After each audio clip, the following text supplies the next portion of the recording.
do think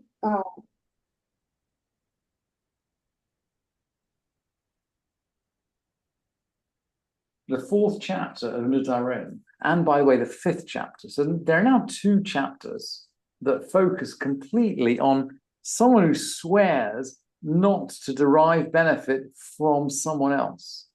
So maybe we're getting an insight into sort of personal relationships, or maybe the breakdown of personal relationships in the time of the Mishnah. And we've already said that the rabbis don't like vows. But sometimes these breakdowns seem to come out via vows. And those are the situations which the Mishnah is going to examine. And it's going to begin, by the way, with a Mishnah that we've already learned in Megillah. In Megillah, there's a string of Mishnayot which all begin Ein Bain. There is no difference between. They start with the difference between Adar Rishon and Adar Sheni, the first and second Adar. Then they go into all kinds of different issues. And one of the issues they go into is this very Mishnah, and they quote this Mishnah, which also begins Ein Bain. Ein Bain, there isn't any difference between. Ein Bain hamudar hanaya mechavero le mudar hemenu ma'achal.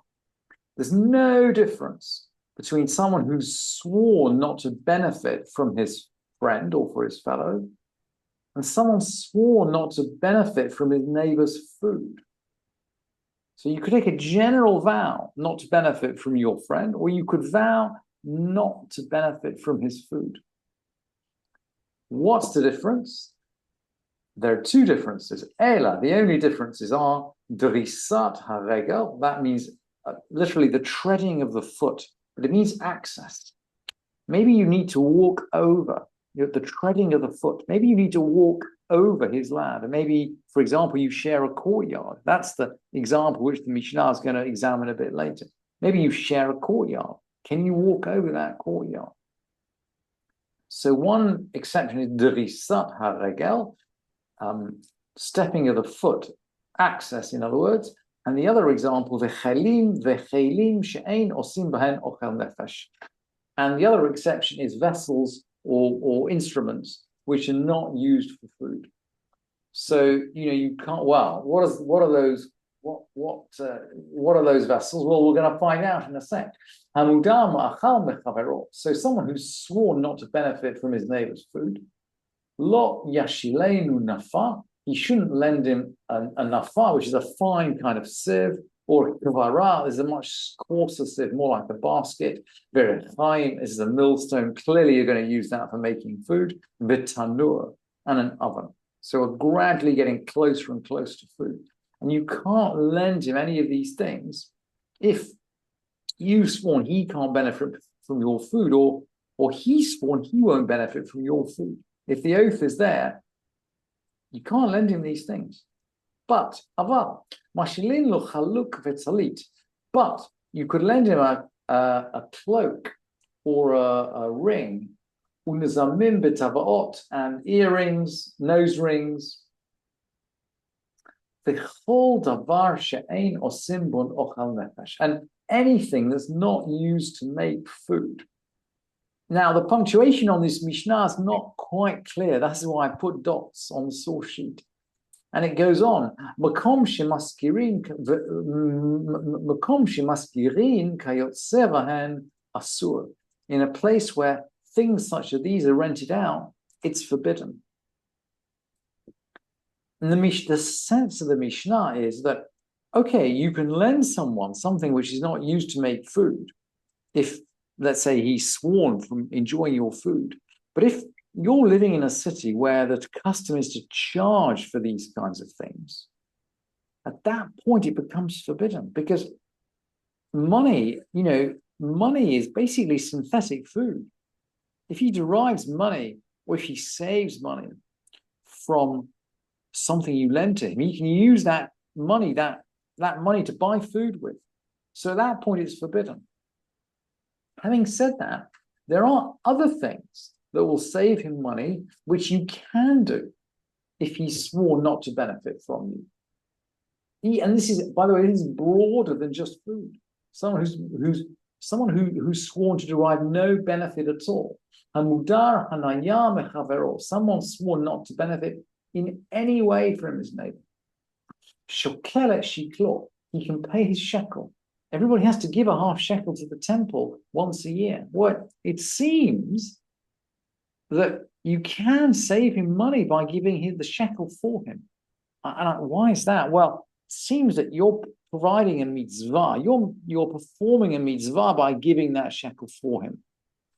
So you're not directly giving him money. You're not directly giving him money. You're performing that mitzvah. You could actually pay off his debt. Now we're getting much, much closer to physically giving him money, right? Much, much closer. But the rabbis seem to allow it. The Gemara will try and explain this in a minute. But anyway, it looks like we can pay off his debt. And we can also return a lost article to him. And this is a little bit clearer because there's a clear mitzvah to return a lost article. We can't avoid that. But, we close the last Mishnah saying, Makom shemaskirin kayotze bahen asur, in a place where things such as this are rented out for money is forbidden. And this Mishnah, we're going to close, Makom shenotlin aleha sachar, in a place where payment is taken for this. So you give him back his lost object, but there's a custom in this place of handing over payment for that. Well, what are you going to do? I mean, again, we're not quite sure in this Mishnah who has sworn not to benefit from whom. So we don't know whether, we don't know which person the lost object belongs to. We might just think about that for a sec. But the payment can't be accepted. We're not going to return a lost object and then accept a payment. But we're not going to refuse a payment either, because that sounds as though the person giving the payment derives a benefit. So what are we going to do? Tipol hanaya lehekdesh. So the payment, the benefit of the payment should go to hekdesh. I mean, of course, this is the formula of the vow anyway. We say, I swear that such and such and such will be as if sacred property. So here the Mishnah is saying, yes, indeed, it does become sacred property. The money associated with returning the sacred object becomes hekdesh. And the Gemara tries to explain, particularly, why can you pay off someone's debt if, let's say, he swore not to get benefit from you? And the Gemara seems to say, look, you're providing passive protection from a creditor. You're not actually giving him money. You're just protecting him from creditors. And the words of the Gemara are so beautiful, I actually brought them in the source sheet. The Gemara says, Alma avroche ari ba'almahu. It's just driving away a lion. Veshari, or ushari. It's just driving away a lion and it's permitted. So that's the view of the Gemara, that paying off someone's debt is just, perhaps creditors were more aggressive in those days. Paying off a debt is just like driving off a lion, driving off the creditors, and it's permitted even if he's sworn not to get any benefit from you.